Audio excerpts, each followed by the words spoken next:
ये कहानी है चार अलग अलग राष्ट्रों की, जिसमें वायु, जल, धरती और अग्नि है। आज से 100 साल पहले सभी राष्ट्र आपस में मिलजुल कर रहा करते थे, जहां पर हर एक राष्ट्र में कुछ ऐसे लोग होते थे जिन्हें अपने तत्वों पर पूरा कंट्रोल होता था, जो उन्हें इस्तेमाल कर सकते थे। जैसे जल राष्ट्र वालों में कुछ ऐसे लोग थे जो पानी पर पूरी तरह से नियंत्रण कर लेते, उसका इस्तेमाल करते, और ऐसा ही अग्नि, धरती और वायु राष्ट्र में भी था। लेकिन इन सभी राष्ट्रों के बीच में एक बच्चा जन्मा था जिसे इन चारों तत्वों पर पूरी तरह से कंट्रोल था। वो अग्नि, वायु, धरती और पानी सभी तत्वों को पूरी तरह से कंट्रोल कर सकता था, और साथ ही साथ वो आत्माओं के संसार से संपर्क भी कर सकता था, और उन्हीं के मार्गदर्शन से पूरी दुनिया में संतुलन था।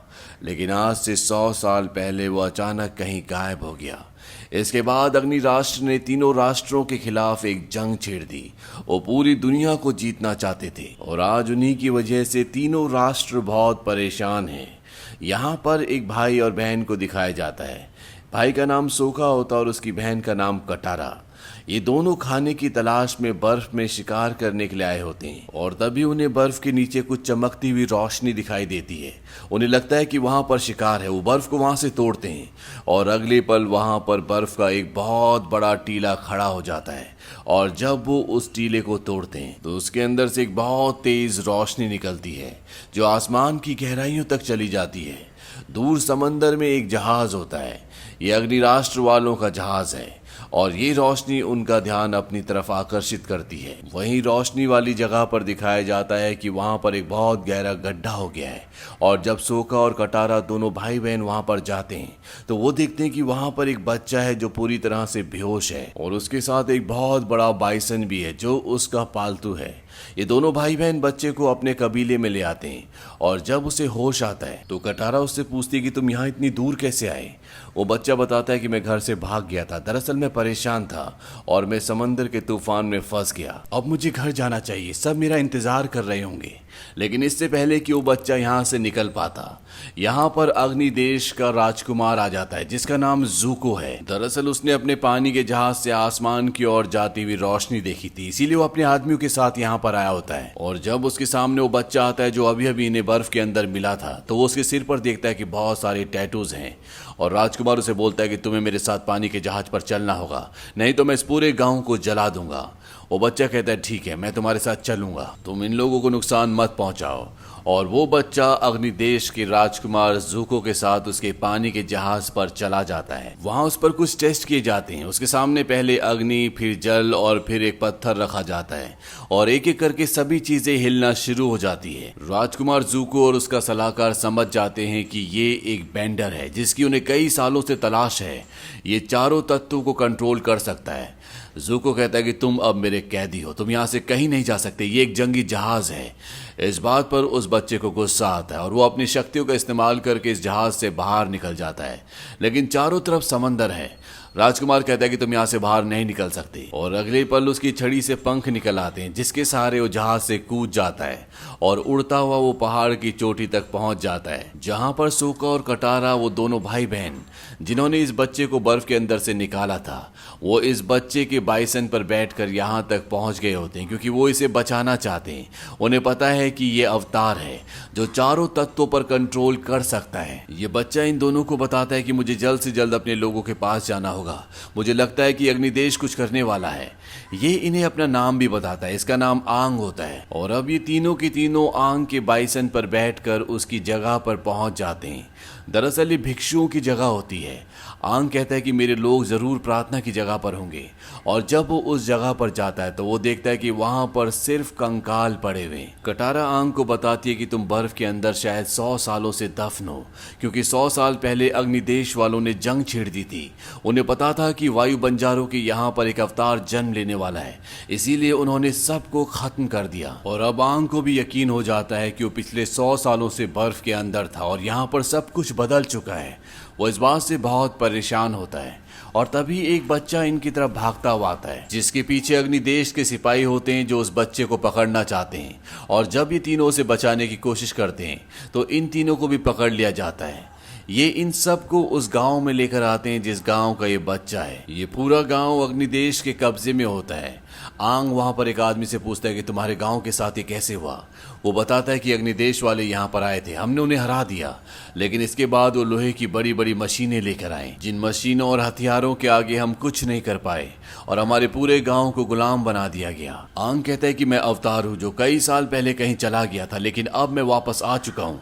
तुम्हें डरने की जरूरत नहीं है, तुम धरती राष्ट्र के हो, धरती तुम्हारे पैरों के नीचे है, तुम अपनी शक्ति का इस्तेमाल कर सकते हो। लेकिन वो आदमी कहता है कि अवतार को एक एयर बेंडर होना चाहिए, और अब इस धरती पर एक भी एयर बेंडर नहीं बना, यानी कि जो हवा की शक्तियों को इस्तेमाल कर सकता है। और इसके बाद आंग अपनी शक्तियों का इस्तेमाल करता है और सबको यकीन हो जाता है कि ये एक अवतार है। धरती राष्ट्र के लोग भी उसका साथ देते हैं और वो अग्निदेश के लोगों को यहाँ से भगा देते हैं। यहाँ पर एक बहुत बड़ी मूर्ति भी होती है और आंग को बताया जाता है कि ये आपकी मूर्ति है। 2 जन्म पहले आप इस अवतार में थे जब आप हमारे गांव में आए थे।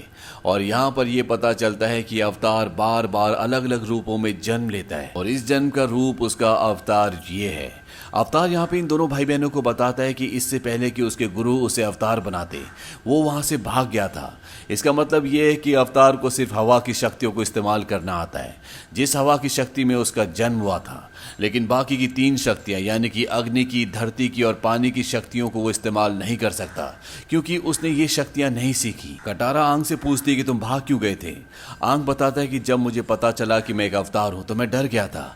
मेरे गुरुओं ने मुझे बताया कि मैं आम जीवन नहीं जी सकता, मैं परिवार नहीं बना सकता। और जब मैंने पूछा कि ऐसा क्यों है तो मेरे गुरुओं ने मुझे बताया कि ये एक बलिदान है जो अवतार को देना होता है। इन सब बातों से डरकर मैंने घर छोड़ दिया था और इसके बाद किसी अनजान शक्ति ने मुझे पानी के अंदर, समंदर के अंदर धकेला और मैं वहां पर फंस गया। ये सब जानने के बाद सोका और कटारा दोनों भाई बहन ये तय करते हैं कि वो आंग को एक एक करके अलग अलग गुरुओं के पास ले जाएंगे जो उसे बाकी की 3 शक्तियां भी सिखा सके। आंग कहता है कि सबसे पहले मैं पानी की शक्ति को सीखना चाहूंगा, क्योंकि हवा के बाद, वायु के बाद पानी आता है और ये तीनों के तीनों धरती के दूसरे छोर की ओर निकल पड़ते हैं, जहां पर एक कबीला है जिनके पास पानी की शक्तियां हैं, जहां पर ऐसे ऐसे गुरु हैं जो आंग को पानी की शक्तियां सिखा सकते हैं।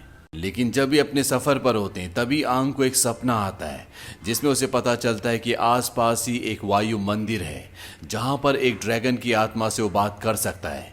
इसीलिए वो उस मंदिर में चला जाता है और जब वो मंदिर में पहुंचता है तो वो देखता है कि मंदिर पूरी तरह से नष्ट हो चुका है।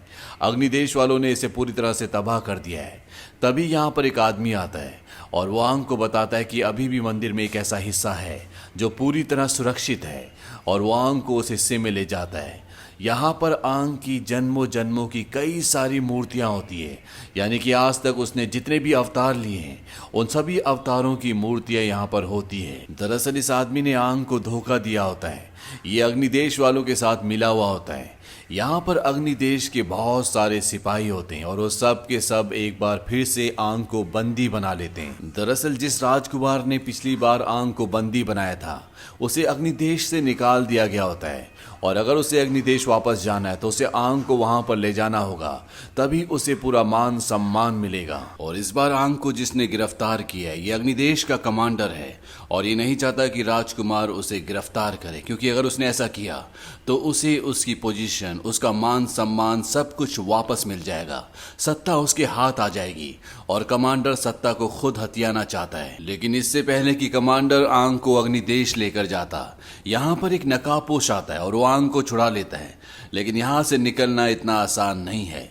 हालांकि आंग को मौका मिल जाता है, लेकिन तभी वो देखता है कि वो नकाबपोश जिसने उसे छुड़ाया है वो कई सारे सैनिकों के बीच में घिरा हुआ है, इसीलिए आंग को वापस जाना पड़ता और वो उसको छुड़ाकर यहाँ से ले जाता है। हालांकि इस पूरी मुठभेड़ में वो नकाबपोश बेहोश हो जाता है और जब आंग उसके चेहरे से उसका नकाब उतारता है तो ये और कोई नहीं बल्कि ये अग्निदेश का राजकुमार ज़ूको होता है, जिसने आंग को इसलिए छुड़ाया होता है क्योंकि ये खुद आंग को अग्निदेश लेकर जाना चाहता है ताकि इसे इसका मान सम्मान, इसकी पोजीशन वापस मिल जाए। आंग राजकुमार को एक सुरक्षित जगह पर छोड़कर वहां से निकल जाता है।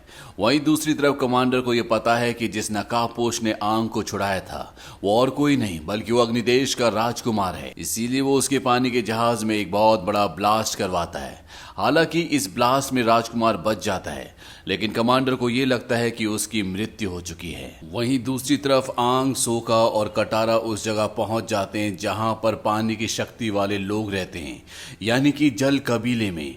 वहां पर आंग उन्हें अपनी हवा की यानी कि वायु की शक्तियां दिखाता है और वो समझ जाते हैं कि ये अवतार है और वो आंग को पानी की शक्तियां सिखाना शुरू कर देते हैं। बहुत जल्द आंग इन शक्तियों पर कंट्रोल पा लेता है और एक दिन हवा में यहाँ पर राख गिरना शुरू हो जाती है और यहाँ पर सब समझ जाते हैं कि बहुत जल्द अग्निदेश वाले इन तक पहुंचने वाले हैं।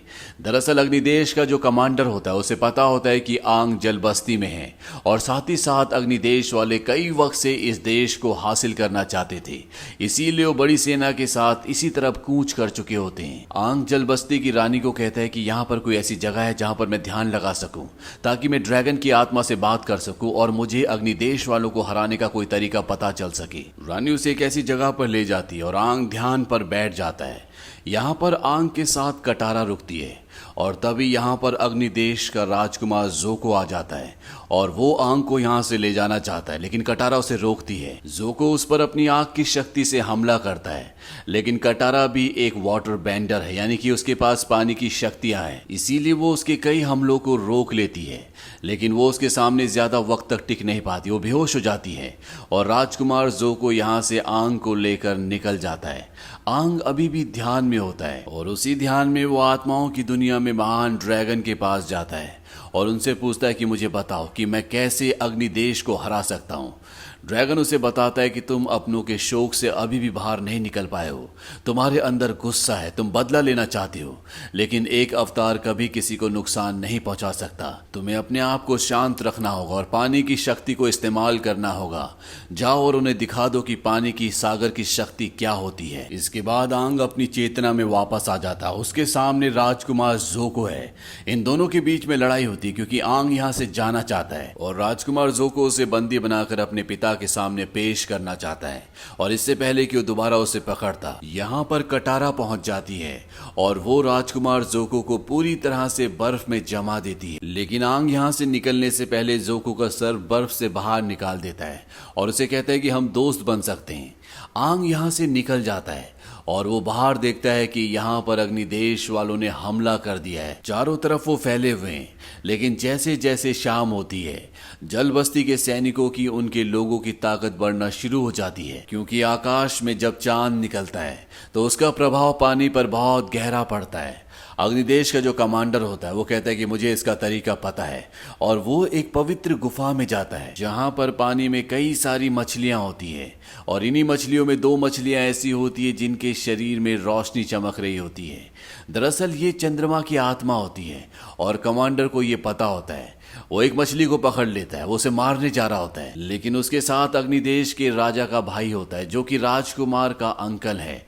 वो उसे ऐसा करने से मना करता है, लेकिन कमांडर उसकी बात नहीं सुनता और वो मछली को मार देता है। और राजकुमार के अंकल ये जानते हैं कि ऐसा करने से पूरे संसार का संतुलन बिगड़ जाएगा, इसीलिए उन्हें गुस्सा आ जाता है और वो कमांडर को यहाँ से भगा देते हैं। अब मछली के मरने के बाद आसमान में जो चांद नीला था अब वो पूरी तरह से लाल हो चुका होता है और साथ ही साथ जल बस्ती वाले लोगों की पावर भी कम होना शुरू हो जाती है। इसीलिए जल बस्ती की राजकुमारी अपनी जान देने का फैसला करती है, क्योंकि जब वो पैदा हुई थी तो उसके अंदर जीवन नहीं था और चंद्रमा से उसके लिए जीवन मांगा गया था और वो जीवन वो एक बार फिर से चंद्रमा को लौटाना चाहती है।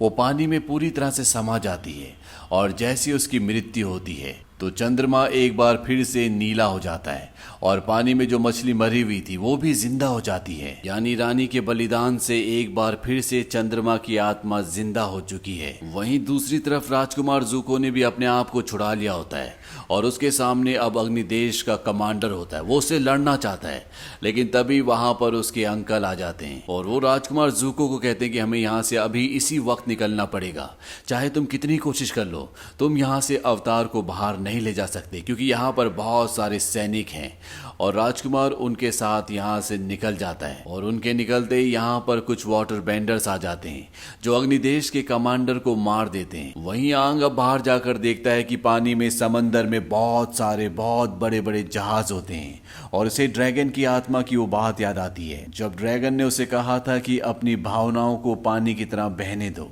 और इसके बाद वो एक बार फिर से ध्यान लगाता है, अपनी शक्तियों को इस्तेमाल करता है और धीरे धीरे समंदर में पानी की लहरें उठना शुरू हो जाती हैं और ये लहरें इतनी ऊंची होती है कि आसमान को छू रही होती हैं। इससे अग्निदेश के सभी लोग डर जाते हैं और उनके जितने भी सैनिक जल बस्ती के अंदर होते हैं वो सब के सब अपने हथियार डाल देते हैं और पानी में जितने भी जहाज हैं वो सब के सब लौटना शुरू हो जाते हैं। और इस तरह से इस पूरी जंग में अग्निदेश की हार और जल बस्ती की जीत होती है। और जब आंग सब के सामने आता है तो सब उसके सामने घुटने टेक देते हैं। वहीं दूसरी तरफ दिखाया जाता है कि अग्निदेश का राजा कहता है कि 3 साल बाद धरती के पास से एक धूमकेतु गुजरेगा और जब वो गुजरेगा तो अग्निदेश वालों की शक्तियां और बढ़ जाएंगी और तब हम जल बस्ती पर कब्जा कर लेंगे। और इस पूरे काम की जिम्मेदारी वो अपनी बेटी को देते हैं जिसके पास अग्नि की बहुत शक्तियां हैं। साथ ही साथ उन्हें इस बात का भी दुख होता है कि उनका कमांडर मारा गया, उनके भाई ने उनका साथ नहीं दिया, देशद्रोह किया और उनका बेटा एक बार फिर से नाकामयाब हो गया। और इसी के साथ ये कहानी यहीं पर खत्म हो जाती है। ये फिल्म सन 2010 में रिलीज हुई थी। IMDb पर इसकी रेटिंग है 4। इस फिल्म का बजट था $150 मिलियन और बॉक्स ऑफिस पर इसने कमाई की थी $320 मिलियन की। उम्मीद करते हैं कि ये कहानी आपको पसंद आई होगी।